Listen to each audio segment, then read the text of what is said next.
गुलाबाची कटिंग कशी रुजवायची? गुलाबाची कटिंग रुजत नाही, आमची कटिंग काळी पडली, गुलाबाच्या कटिंगवर व्हिडिओ तयार करा, अशा कमेंट्स मला दररोज येत असतात। तर चला आज आपण गुलाबाची कटिंगच रुजवूया। गुलाबाची कटिंग कशी रुजवायची, रुजवताना व रुजवल्यावर त्याची काय काळजी घ्यायची, हे सगळं आजच्या व्हिडिओतून मी आपल्याला सांगणार आहे। तेव्हा मी राजेश काटवे बागकामाच्या आणखीन एका नवीन माहितीपूर्ण आणि सुपर फ्रेश एपिसोडमध्ये आपलं स्वागत करतो। कटिंग रुजवण्याआधी काही गोष्टी समजून घेणे आपल्याला गरजेचे आहे। त्यापैकी सगळ्यात महत्त्वाची आणि सगळ्यात पहिली गोष्ट ती म्हणजे सर्वच प्रकारच्या गुलाबांची कटिंग रुजत नाही। कटिंग जर रुजवायची असेल तर एकतर गावरान गुलाब हवा किंवा गावठी गुलाब हवा। आता ह्या दोन्हीही गुलाबामध्ये काय फरक हे जर विचाराल, गावरान गुलाब हा पिंक म्हणजे गुलाबी रंगाचा सुगंधी फुलं असणारा, लांबच लांब फांद्यांचा आणि गुच्छाने फुलं असणारा, तर गावठी गुलाब हा पांढऱ्या रंगाचा, हाही सुगंधी आणि अगदी गुच्छाने भरून झुडपासारखा वाढणारा, आपण व्हिडिओमध्ये बघू शकता ह्या पद्धतीने वाढणारा गुलाब। या दोन गुलाबाची आणि वेली गुलाबाची कटिंग रुजते। इतर गुलाबांच्या एकतर कटिंग रुजत नाही, रुजल्या तरी त्यांना फुलं येत नाही। कटिंग कोणती रुजवायची हे तर क्लिअर झालं, तर कटिंग कशी निवडायची हे पाहायचं।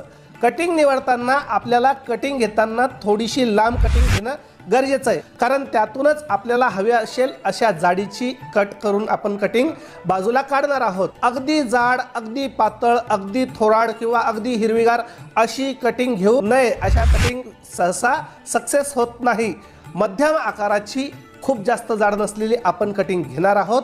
आपण 3 कटिंग घेऊ, त्यातून रुजवण्यासाठी योग्य कटिंग नंतर कापून घेणार आहोत। आता काही गोष्टींवर आणखीन लक्ष देणे गरजेचं आहे।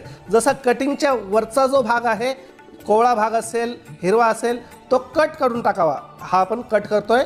दुसरं, आपण जी कटिंग वापरणार आहोत त्यावर काही शूट्स म्हणजेच फुटवे असणं आवश्यक। जर कटिंगवर फुटवे नसतील तर आपली कटिंग परत सक्सेस होणार नाही, फेल होऊ शकते, हे लक्षात ठेवावे, याची नोंद घ्यावी। आधी या कटिंग पाहूया। ह्या आपण काढलेल्या 3 कटिंगमधून व्यवस्थित 6 ते 8 इंचाच्या कटिंग काढून घेतलेल्या आहे, याही बाजूला ठेवून देऊ।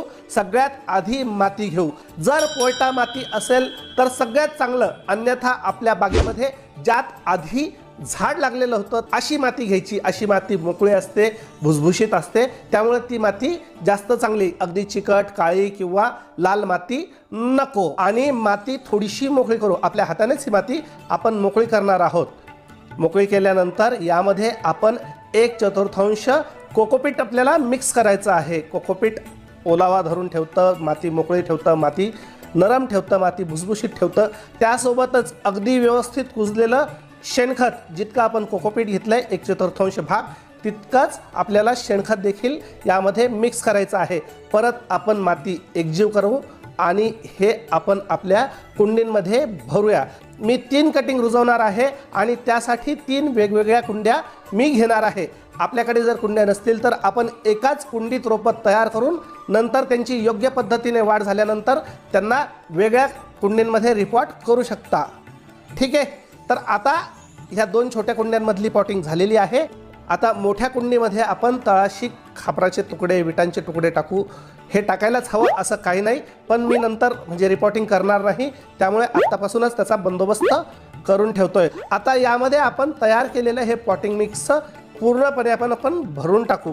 आपण जर लक्षपूर्वक बघितले असेल तर आपण कोणत्याही प्रकारचं रूटिंग हार्मोन किंवा इतर लिक्विड खतं किंवा माती, कोकोपीट आणि शेणखताशिवाय इतर काहीही वापरलं नाही। रूटिंग हार्मोन्स, ग्रोईंग हार्मोन्स काहीही वापरलं नाही, आपल्याला त्याची गरज नाही। आपली कुंडी झालेली आहे भरून। यात आपण कटरच्या मागच्या बाजूने कटिंगसाठी खड्डा करूया। कटिंग कधीही डायरेक्ट खुपसून लावायची नाही। आता आपण जी कटिंग त्यामध्ये लावणार आहोत त्या कटिंगला खालच्या बाजूने 45 अंश कापून घ्यायचा आहे, थोडासा तिरपा असा कट द्यायचा आहे। 45 अंशाच्या कटमुळे काय होईल तर ह्या कटिंगचा काही भाग अशा पद्धतीने मोकळा होईल की त्यातून मुळ्यांना निघणे सोपे होईल। तर आपली कटिंग आहे रेडी। आता अलगद हाताने ही कटिंग आपण लावणार आहे। याच पद्धतीने दुसऱ्या कटिंगची देखील आपण पॉटिंग करूया। आपल्या कटिंगला जर जास्त फुटवे म्हणजे जास्त शूट्स जर असतील तर कटिंग लागण्याचे, रुजण्याचे चान्सेस जास्त असतात। आता ही कटिंग बघा, हिला अतिशय चांगले फुटवे आहेत, पानं देखील आलेले आहेत। ही कटिंग रुजण्याचे चान्सेस हिच्या संधी जास्त आहेत। आता आपल्याला आपण 3 कटिंग का घेतला याचा प्रश्न पडला असेल तर 3 पैकी 1 किंवा 2 कटिंग जरी फेल गेले तरीही एखादं तरी कटिंग आपलं रुजेल आणि त्याचं रोप तयार होईल। त्यामुळे ज्याही वेळेस आपण कटिंग रुजवाल त्यावेळी कमीत कमी 3 किंवा कमीत कमी 5 तरी कटिंग रुजवा, म्हणजे आपले 2 ते 3 रोपं हमखास जगतील। देशी गुलाब हा असा गुलाब आहे ज्याची जितकी रोपं आपल्याकडे असतील तितकी कमीच। तर आपले 3ही कटिंग पॉट करून झालेले आहे। यांची पॉटिंग पुढील 15 दिवसासाठी आपल्याला सावलीत ठेवायची आहे।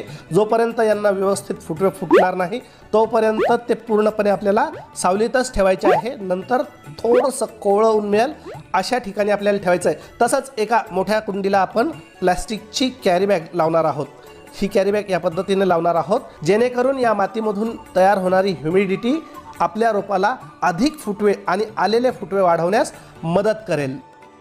तर आपली पॉटिंग करून झालेली आहे। आता आपल्याला कोरपडीचे पाणी तयार करून आपल्या रोपांना द्यायचे आहे। त्यासाठी कोरपड दोन्ही बाजूने कापून घ्यायची, त्यांचा गर काढून घ्यायचा। हा गर पाण्यात मिक्स करून पाणी व्यवस्थित ढवळून घ्यायचं। हाताने थोडासा गर चिवडून त्याचं आपण पाणी तयार केलं तर ते आपल्या रोपांना रूटिंग हार्मोनचं काम करेल आणि रोपांना मुळ्या देखील लवकर येतील, मुळ्या देखील लवकर वाढतील। तसेच जर आपल्याकडे ह्युमिक ॲसिड असेल तर आजपासून 4थ्या दिवसाने आणि त्यानंतर प्रत्येक 8व्या दिवसाने आपल्याला आपल्या रोपांना ह्युमिक ॲसिडचं पाणी देता येईल। पाण्यात डायल्यूट करूनच हे ह्युमिक ॲसिड आपल्याला द्यायचं आहे। तर या पद्धतीने आपण आपल्या रोपांची कटिंग झालेली आहे, रुजवून झालेलं आहे, सावलीत ठेवून झालेलं आहे। आता आपण पाहणार आहोत याचा रिझल्टसाठी आपण 15 ते 20 दिवसानंतर काय होईल हे मी आपल्याला अपडेट देणार आहे। आज आपली कटिंग रुजवून पूर्ण 1 महिना झालेला आहे। 1 महिन्यामध्ये कटिंग आपली एक फेल गेलेली आहे, एक कटिंग रुजलेली नाही आहे, फेल गेलेली आहे, टोकाकडून ती काळी पडलेली आहे। पण बाकीच्या 2 कटिंग्स छानपैकी रुजलेले आहेत आणि ही मोठ्या कुंडीत आपण रुजवली होती। हिची वाढ छान झालेली आहे। हिचे एक टोक जरी काळे जरी पडलेले असेल तरीही ह्या फांदीवर फुटवे आणि पान छानपैकी वाढत आहे। हा जळत असलेला काळा पडत असलेला फुटवा आपण नंतर कट करून त्यावरती अँटी फंगल फवारणार आहोत। आणि ही दुसरी कटिंग पहा, हिला तर इतके छानपैकी फुटवे आलेले आहेत की आपण बघू शकता। मला सांगायची आधी काही गरज नाही। यावरूनच आपण कटिंग कशी रुजवायची हे जर आपल्याला लक्षात आले असेल तर ठीक, नाहीतर पुन्हा एकदा व्हिडिओ बघा। व्हिडिओ आवडल्यास लाईक करा, आपल्या बागप्रेमी मित्रांना हा व्हिडिओ शेअर करा। अजूनही आपण आमचे चॅनल सबस्क्राईब केले नाही तर काय करताय, लगेच सबस्क्राईब करा आणि सबस्क्राईब केल्यानंतर सबस्क्राईब समोरील घंट्याचं बटन देखील आठवणीने दाबा। काही शंका असल्यास किंवा बागकामाच्या संदर्भात काहीही प्रश्न असल्यास कमेंट करून विचारा, त्याचं मी उत्तर देण्याचा 100% प्रयत्न करेन। आता आपण भेटूया अशाच एखाद्या माहितीपूर्ण व्हिडिओत। तोपर्यंत हसमुख रहा, प्रसन्न रहा, हॅपी गार्डनिंग आणि जय हिंद।